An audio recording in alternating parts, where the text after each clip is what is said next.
আসসালামু আলাইকুম everyone, welcome to জান্নাত কুকিং চ্যানেল। আজকে আমি আপনাদের সাথে শেয়ার করব বাচ্চাদের অতি পছন্দের একটি রেসিপি প্যানকেক। কিভাবে তৈরি করলে কেক হবে একদম পারফেক্ট, নরম তুলতুলে, খেতে হয় অনেক মজার। আজ ওইভাবেই তৈরি করে দেখাবো। আশা করছি রেসিপিটা সকলের কাছে অনেক ভালো লাগবে। প্যানকেক তৈরি করার জন্য নিয়েছি 2টি নর্মাল তাপমাত্রার ডিম। ডিমগুলো কিছুক্ষণ আমি ফেটিয়ে নেব। ডিমগুলো ফেটিয়ে নিয়েছি। এখন দিয়ে দিচ্ছি 1/3 কাপ চিনি। চিনিগুলো অল্প অল্প করে দিয়ে বিট করে নেব, তাহলে চিনিগুলো খুব তাড়াতাড়ি গলে যাবে।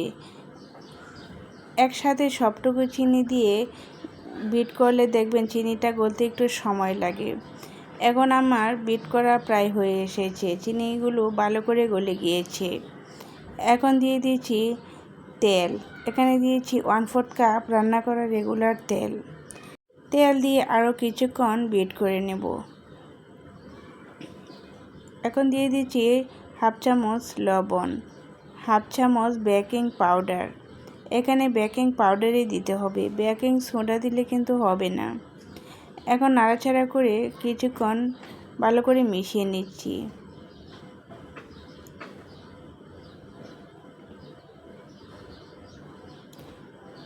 দিয়ে দিচ্ছি ভ্যানিলা এসেন্স 1/4 টিস্পুন।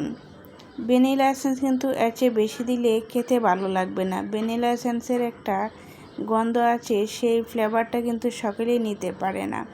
এখন দিয়ে দিচ্ছি 2 টেবিল চামচ পাউডার দুধ। পাউডার দুধের পরিমাণটা আপনারা আরও বাড়িয়েও দিতে পারেন। এখন ভালো করে বিট করে নিচ্ছি।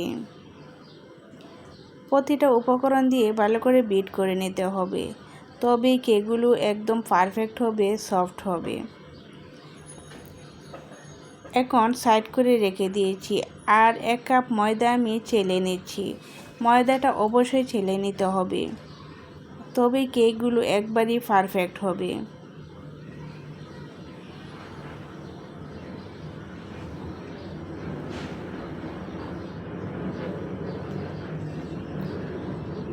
ময়দাটা আমি চেলে নিয়েছি। এখন অল্প অল্প ময়দা দিয়ে আমি মিশিয়ে নেব।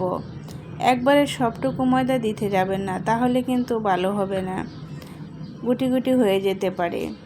অল্প অল্প ময়দা দিয়ে আমি ভালো করে বিট করে নিচ্ছি। ময়দা দিয়ে 10 থেকে 12 মিনিট বিট করে নিলে আরও বেশি ভালো হয়। এখন দিয়ে দিচ্ছি 2 টেবিল চামচ পানি। পানির পরিবর্তে আপনারা লিকুইড দুধও দিতে পারেন। এখন ভালো করে বিট করে নিচ্ছি। যত বেশি ভালো করে বিট করে নেবেন, তত বেশি সুন্দর হবে কেকগুলো।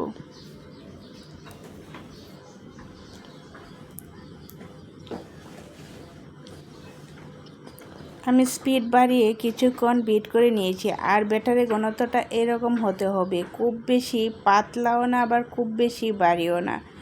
এরকম পারফেক্ট ব্যাটার তৈরি করলেই দেখবেন কেকগুলো একবারেই পারফেক্ট হবে।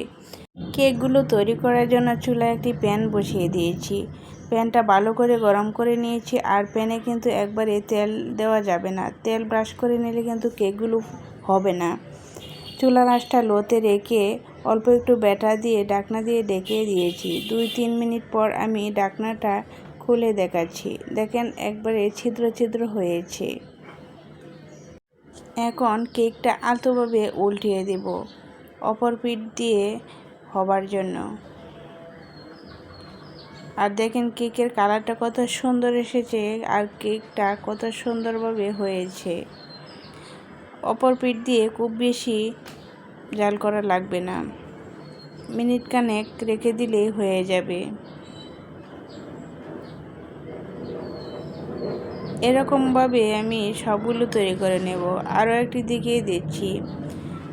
প্যানে অল্প একটু ব্যাটার দিয়ে ঢাকনা দিয়ে ঢেকে 2-3 মিনিট অপেক্ষা করব।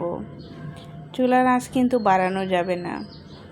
আর দেখেন কেকটা ছিদ্র ছিদ্র হয়েছে, তার মানে বুঝতে হবে কেকটা একবারে পারফেক্ট হয়েছে। ছিদ্র ছিদ্র হয়ে যাওয়ার কিছুক্ষণ পরে কেকটা আলতোভাবে উল্টিয়ে দিতে হবে।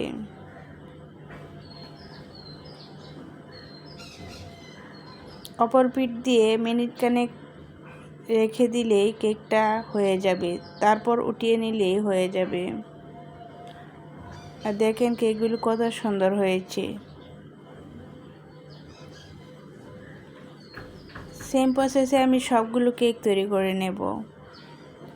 আর এই কেকগুলো তৈরি করতে খুব বেশি সময় লাগে না, খুব তাড়াতাড়ি হয়ে যায়। কেকগুলো অনেক সফট হয় আর কেকগুলো খুবই পাতলা, অল্প সময়ের মধ্যে অনেকগুলো কেক তৈরি করে নেওয়া যায়। এরকম করে আমি সবগুলো কেক তৈরি করে নিয়েছি। দেখেন কেকগুলো দেখতে কত সুন্দর হয়েছে আর খুবই লোভনীয় হয়েছে।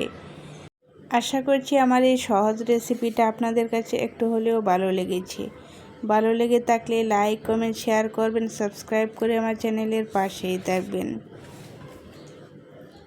আমি একটা কেক আপনাদেরকে দেখিয়ে দিচ্ছি কাছ থেকে। দেখেন কেকগুলো অসংখ্য ছিদ্রযুক্ত আর কেকগুলো কত সফট হয়েছে। আলতোভাবে ধরলে কেকগুলো খুব সুন্দরভাবে ভেঙে নেওয়া যায়। আর এই কেকগুলো কিন্তু খেতেও অনেক মজার হয়।